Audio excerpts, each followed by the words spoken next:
Hello friends, welcome to SSC coaching centre. दोस्तों, reasoning में सबसे इंपॉर्टेंट चैप्टर है नंबर एनालॉजी, क्योंकि नंबर एनालॉजी के लॉजिक ऐसे होते हैं तो उसमें नए नए लॉजिक बनते ही रहते हैं, खत्म नहीं होता प्रश्न। जो इजी प्रश्न है उसी को हार्ड बना करके दे देता है एग्जामिनर। जैसे कि मैं इस प्रश्न की बात करूं, इस प्रश्न में 64 है, 32 है, 84 है, क्वेश्चन मार्क है। अब बहुत सारे बच्चे एग्जाम देने के लिए गए हैं, बहुत सारे बच्चे गए हैं एग्जाम देने के लिए। अब किसका आंसर सही होगा किसको पता। दोनों ही बच्चे गए हैं, दोनों ही तरह के, क्योंकि इसमें जो आंसर है वो दो हैं। ठीक है, दो आंसर क्या है मैं अभी बता देता हूं। जैसे कि 64 से 32 बनाना है, आप क्या करेंगे, 64 में 2 से डिवाइड कर देंगे, 32 बार जाएगा।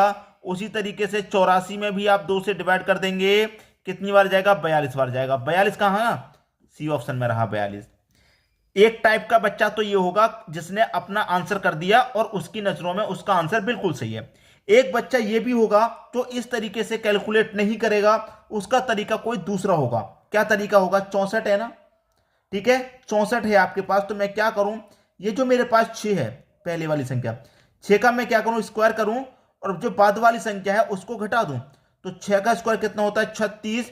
36 में से मैं घटा दूंगा 4 को, मिलेगा मुझे 32, ये वाला, यही तो चाहिए। पहली संख्या का स्क्वायर, दूसरी संख्या को घटा दिया, तो पहली संख्या का स्क्वायर, ठीक है, दूसरी को क्या करेंगे, घटा देंगे।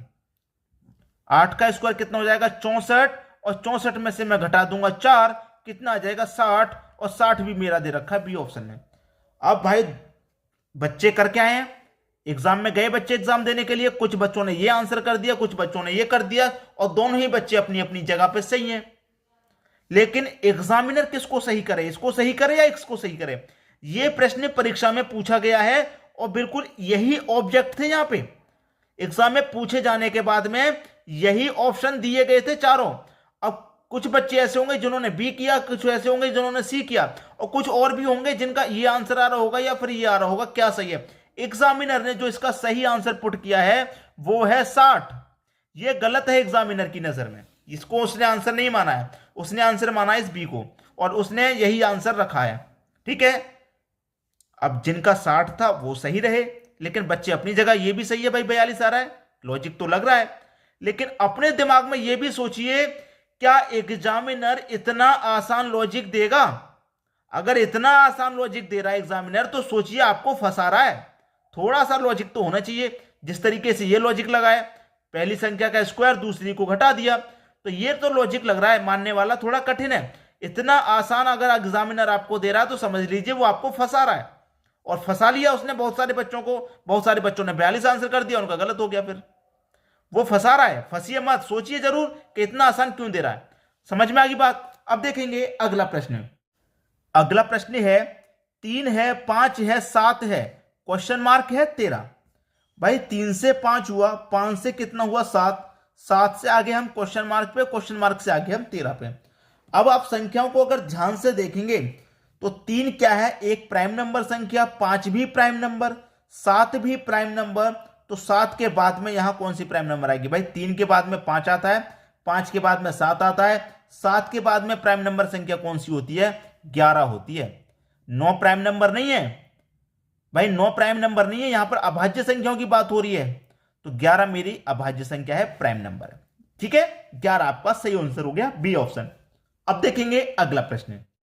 अगला प्रश्न है, 52 का रिलेशन 49 से है, तो 64 का रिलेशन किस संख्या से है। अगर मैं 52 में से 3 घटा दूंगा 49, 64 से मैं भी 3 घटा दूंगा तो 61 हो जाएगा, लेकिन 61 ऑप्शन में नहीं है। तो ये घटाने वाला लॉजिक तो बिल्कुल भी काम नहीं कर रहा है। यहां पे जब घटाने वाला लॉजिक काम नहीं कर रहा है तो कोई दूसरा लॉजिक काम कर रहा होगा, उसी लॉजिक को पहचानना है भाई, क्या लॉजिक है। यहां पर मेरे पास क्या है दोस्तों, 5, और यहां पर क्या है, 2। मैं 5 और 2 अगर दोनों को जोड़ दूंगा तो 7 हो जाएगा कि नहीं। और 7 का स्क्वायर कितना होता है, 49। ऐसे ही मैं यहां पर इन दोनों को जोड़ दूं, 6 और 4 कितना हो जाएगा, 10, और 10 का स्क्वायर भाई कितना, 100। हो गया प्रश्न, सी ऑप्शन सही हो गया कि नहीं हो गया। आसान था कि नहीं था, बहुत आसान था, बस आपको थोड़ा समझने की जरूरत थी, प्रश्न आसान ही था। अब देखेंगे अगला प्रश्न। अगला प्रश्न है आपका, 14 है, 9 है, 26 है, क्वेश्चन मार्क। यहां पर बहुत सारे बच्चे हैं जो नहीं कर पा रहे इस प्रश्न को। ऐसे बहुत सारे बच्चे हैं जो इस प्रश्न को बिल्कुल भी नहीं कर पा रहे हैं, लेकिन कोई ना कोई लॉजिक तो होता ही है प्रश्न को करने का। 14 से बहुत सारे बच्चे 9 नहीं बना पा रहे हैं। जब 14 से 9 नहीं बना पा रहे तो 9 से 14 बना लो भाई, रिलेशन तो इन दोनों के बीच में चाहिए हमें। 14 से 9 नहीं बना पा रहे तो 9 से 14 बना लो। 9 से 14 कैसे बनेगा भाई, 9 गुने 2 कितना, 18, -4 कर दूंगा मैं 14। ठीक है, इसका इससे बनाया है दूसरी संख्या से पहली में, उसी तरीके से इसका इसमें बनाएंगे। तो गुने 2 -4 होना चाहिए। ठीक है, 26 है, गुना 2 करके -4 करके 26 आना चाहिए। तो यहां पर 17 का गुना 2 करूंगा 34, -4 करूंगा 30 आ जाएगा, लेकिन ये 26 है, गलत। 31 भी गलत, इससे बड़ी संख्या आ जाएगी। 13 दुने का 26 -4 22 होगा, ये भी गलत। 15 दुने का 30, 30 में से -4 26, बिल्कुल सही, डी ऑप्शन बिल्कुल सही। यहां कितना रखेंगे हम, 30। 30 का गुना 2, भाई देखिए यहां पर कितना रखेंगे, 30 नहीं 15 है, 15 आएगा यहां पे, 15। ठीक है, 15 डी ऑप्शन में है, 15 आएगा। 15 का गुना 2 करेंगे 30 हो जाएगा, 30 में से -4 करेंगे 26। ठीक है, क्लियर हुई बात। तो यहां क्या आ गया, 15 आ गया। कभी पहली संख्या से दूसरी संख्या ना बने तो आप दूसरी से पहली को बना लो, इतना काम कर लो। ठीक है, अब देखेंगे अगला प्रश्न। अगला प्रश्न है 5:150। 5 से बन रहा है 150, तो 8 से यहां पर क्या बनेगा। देखिए यहां पर 5 है, मैं क्या करूं, एक बार तो 5 का क्यूब कर दूं और एक बार 5 का स्क्वायर कर दूं और दोनों को जोड़ दूं। 5 का क्यूब होता है 125 प्लस 5 का स्क्वायर होता है 25, दोनों को जोड़ दिया 150 आ गया। 5 था, एक बार 5 का क्यूब किया, एक बार स्क्वायर किया, दोनों को जोड़ दिया।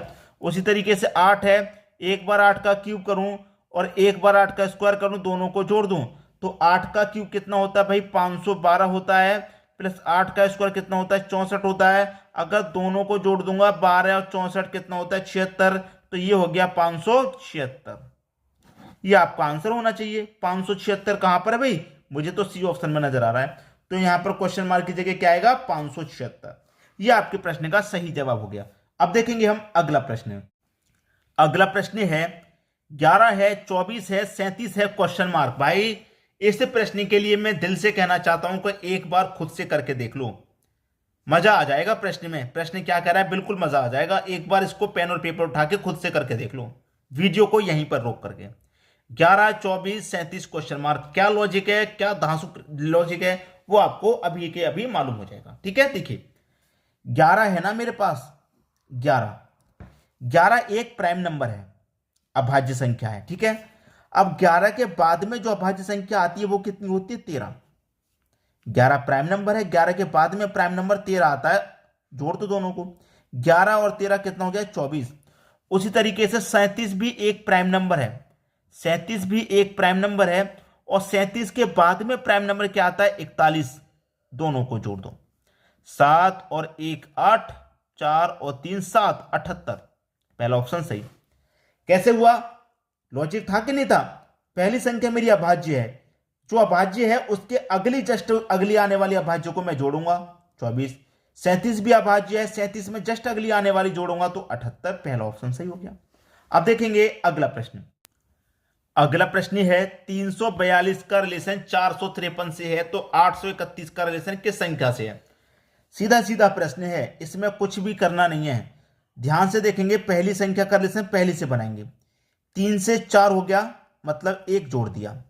दूसरी का दूसरी से बनाएंगे, 4 से 5 हो गया, मतलब यहां भी 1 जोड़ दिया। अब तीसरी का तीसरी से बनाएंगे, 2 से 3 हो गया, मतलब यहां भी 1 जोड़ दिया। तो यहां पर जो भी संख्या लिखी हुई है उनमें सब में 1 जोड़ करके ये संख्या आ गई। अब उसी तरीके से 8 है, 8 में मैं 1 जोड़ दूंगा तो 9, जैसे 3 में 1 जोड़ा था 4 आ गया। उसी तरीके से 8 में 1 जोड़ूंगा 9, 3 में 1 जोड़ूंगा 4, 1 में 1 जोड़ूंगा तो 2, तो 942 हो गया। 942 कहां पर है, मुझे तो पहले ही ऑप्शन में दिखाई दे रहा है, पहला ऑप्शन सही हो जाएगा। बात क्लियर हुई। अब देखेंगे अगला प्रश्न। अगला प्रश्न है 12 का रिलेशन 30 है, 20 का रिलेशन क्या होगा, या फिर 12 30 20 अलग अलग बना लीजिए, कैसे भी बनाइए, प्रश्न का आंसर आना चाहिए बस। ठीक है, प्रश्न का आंसर आना चाहिए। मैं कहूंगा कि इस 12 को आप लिख सकते हैं 3 गुने 4, मैं कहूंगा इस 30 को लिख सकते हैं आप 5 गुने 6, इस 20 को लिख सकते हैं आप 4 गुने 5। तो यहां पर क्या लिखेंगे, यहां पर आप लिखेंगे क्या, देखिए 3 4 5 6। ठीक है, 3 4 5 6 लगातार संख्या, उस तरीके से 4 5 6 7 यहां पर भी लगातार संख्या आ जाएंगी। 4 5 6 7 तो 6 सत्ते 42 आएगा। यहाँ कहां भाई 42? डी ऑप्शन में है 42। ये आपके प्रश्न का सही जवाब है। अब देखेंगे अगला प्रश्न। अगला प्रश्न है 63 है, 80 है, 120 है, क्वेश्चन मार्क है। भाई इस प्रश्न का आंसर आपको बताना है, क्योंकि ये प्रश्न मैं आपको होमवर्क के लिए दे रहा हूं।